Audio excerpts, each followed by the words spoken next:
everyone, welcome to my channel. I'm glad that you tune in with me.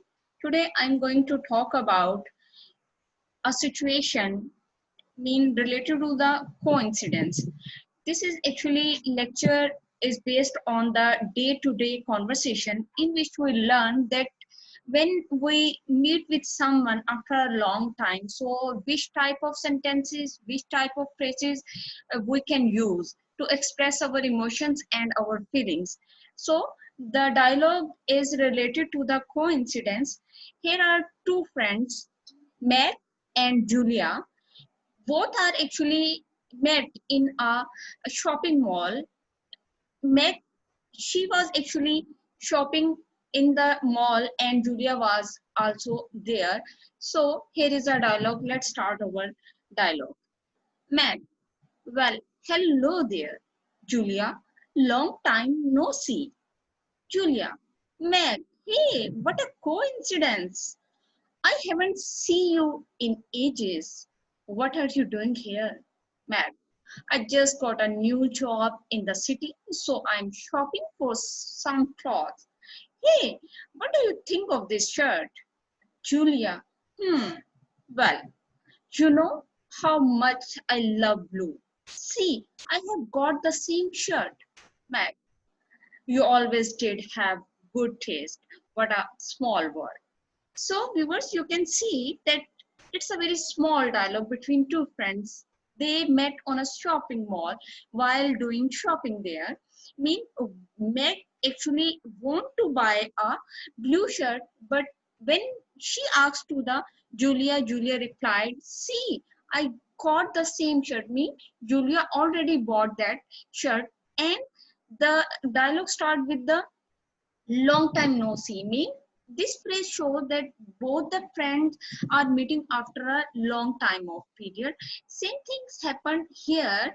um, in a new next dialogue, you know, sorry, um, here is another phrase just like,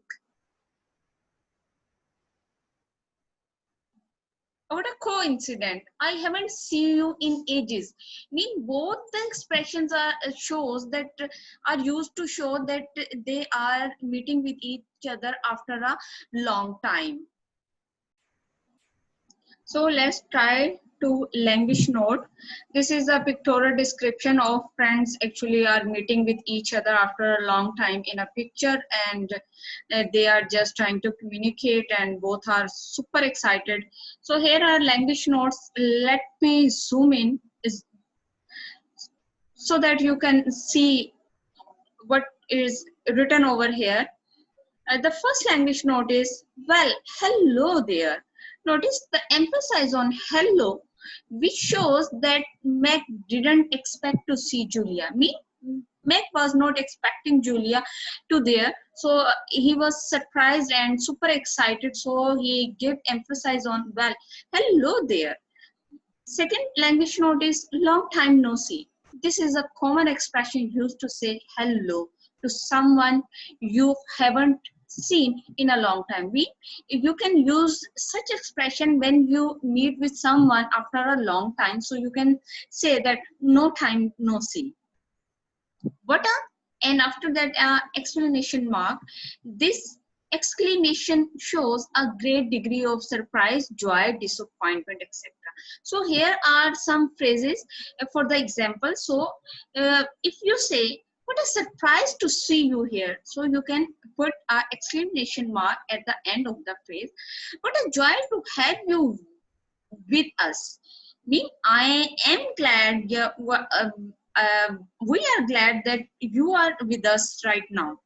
What a shame that you have to leave so soon. If this is disappointment, actually, someone is actually leaving earlier, so you can say, what a shame that you have to leave so soon, mean you are leaving so soon to us.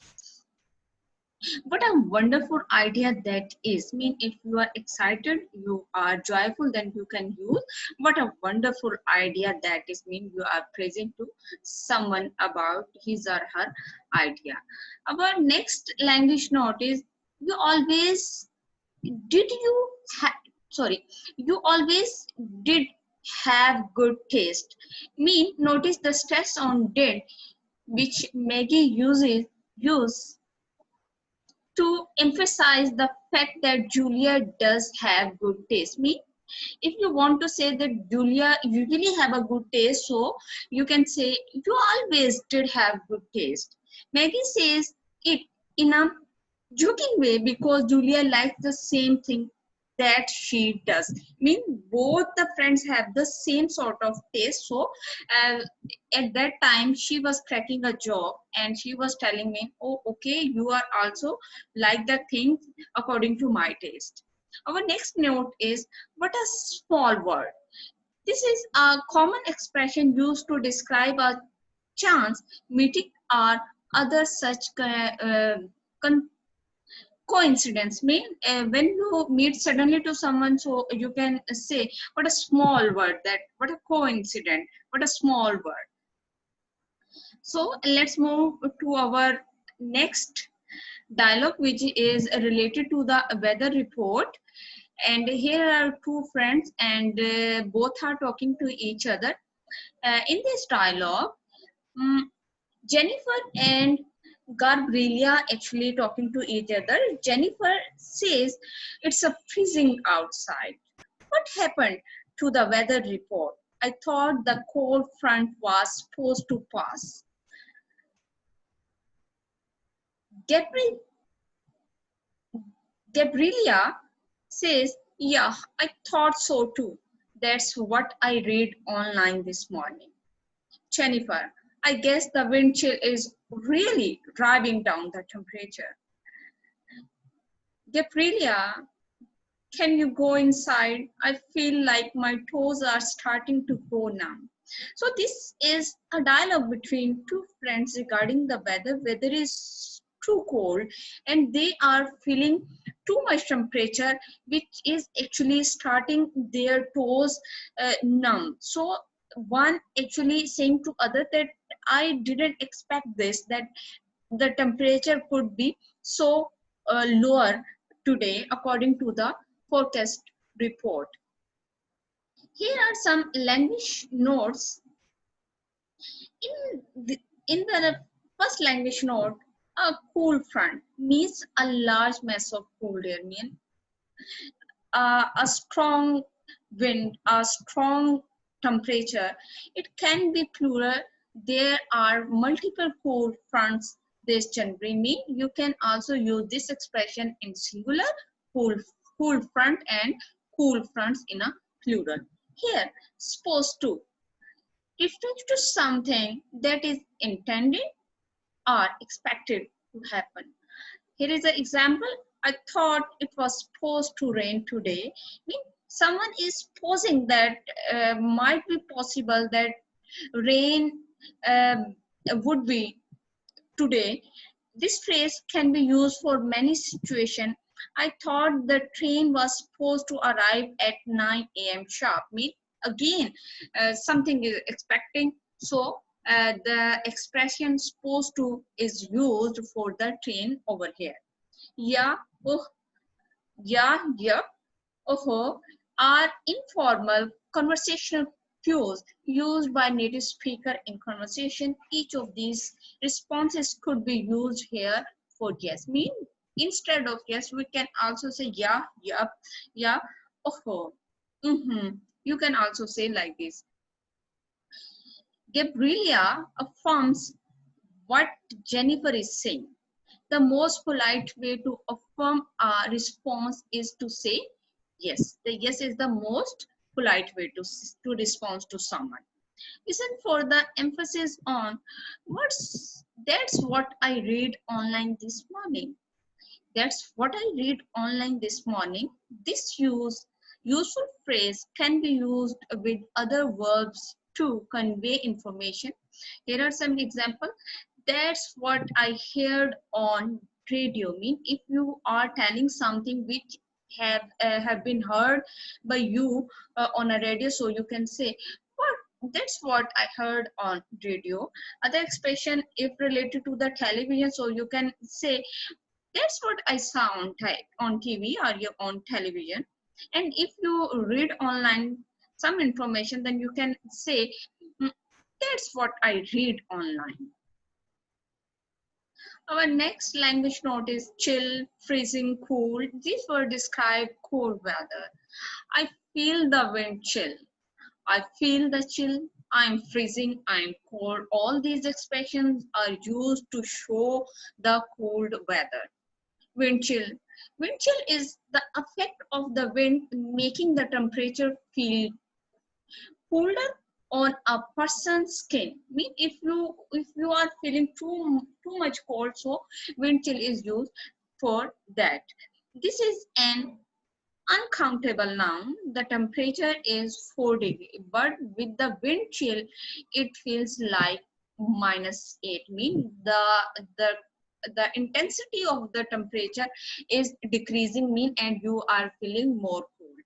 These phrases are used in weather reports as well.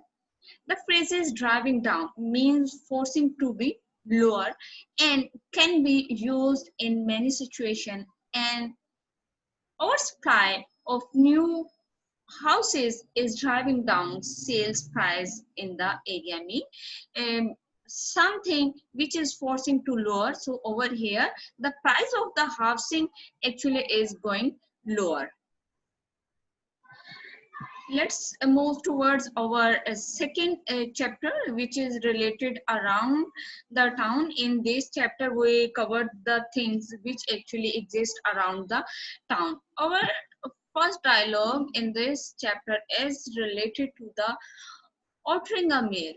When you visit to a restaurant, then you have to order your meal, so you need some sort of expression to show your desire to give your order. So here is a dialogue between waiter Raleigh and Anna. So let's start our today dialogue. Hello, I shall be your waiter today. Can I start you off with something to drink? Raleigh, yes. I shall have iced tea, please. Anna, and I shall have lavender. Waiter, okay, are you ready to order or do you need a few minutes? Raleigh, I think we are ready. I shall have the tomato sauce to start and the roast beef with mashed potato and peas. Waiter, how do you want the beef? Rare, medium, or well done? Raleigh, well done, please. Anna, and I shall just have the fish with potatoes and a salad. So this is the whole conversation. This is the whole dialogue between three person. One is waiter, Ralph and Anna, and the conversation is actually it began with the waiter, and he asked that I shall be your waiter today.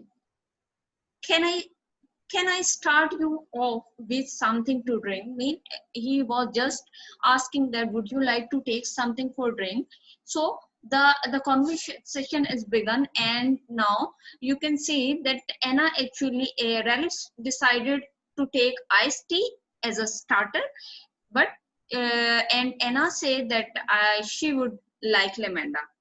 On the other hand, when the waiter talk about the other menu, the rest of the order, so they started and they pointed out their dishes names and the way they actually communicate.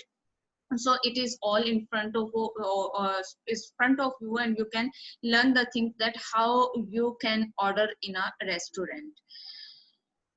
So viewers, this is a pictorial description. Here is a waiter, Relic and Anna. So let's start our today language notes or relating to this dialogue. Let me zoom in to facilitate you so that you can also read yourself. The first language note is, can I start you off with something to drink? Notice how the question starts with can. Mean the expression used that can I do this? Can I? Since this is a yes no question, the intonation rises at the end. Me, the emphasis on the to drink. Can I start you off with something to drink? Second language note is, and I shall have lamenda. Notice how Anna stress I shall and lamenda. So the main focus is on I shall and lamenda. She was actually saying that instead of cold tea, I am going to order lamenda. Next language note is, are you ready to order or do you need a few minutes? Mean waiter is giving a choice to the customers. Mean, are you ready to order now? Mean, are you ready to deliver your order or you need few minutes to discuss? So the word or signals a choice here. Notice the rising intonation on order and the falling intonation on minutes.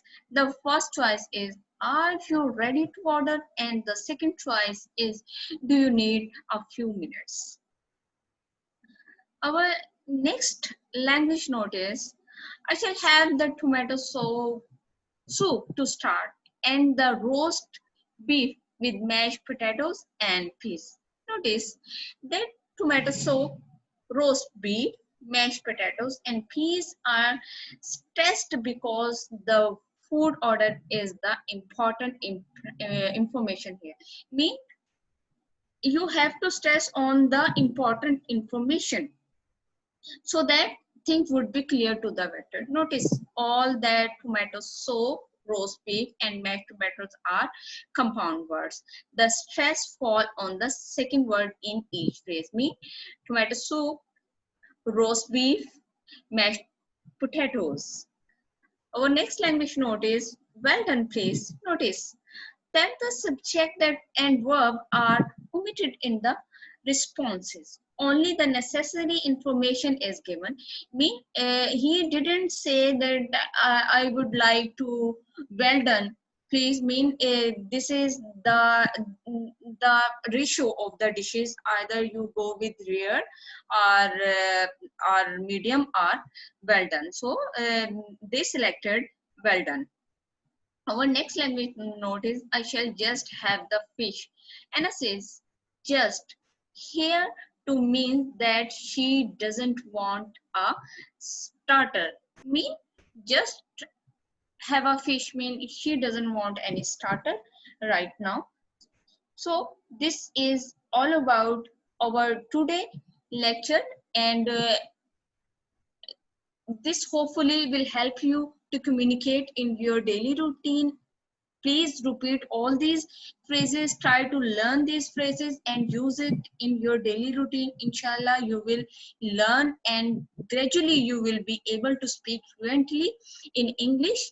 Thank you so much. If you are if you are liking these lectures, so please subscribe the channel, hit the bell icon and like the video and share with your friends so that they would be able to learn all these things. Thank you so much. Take care. Bye bye.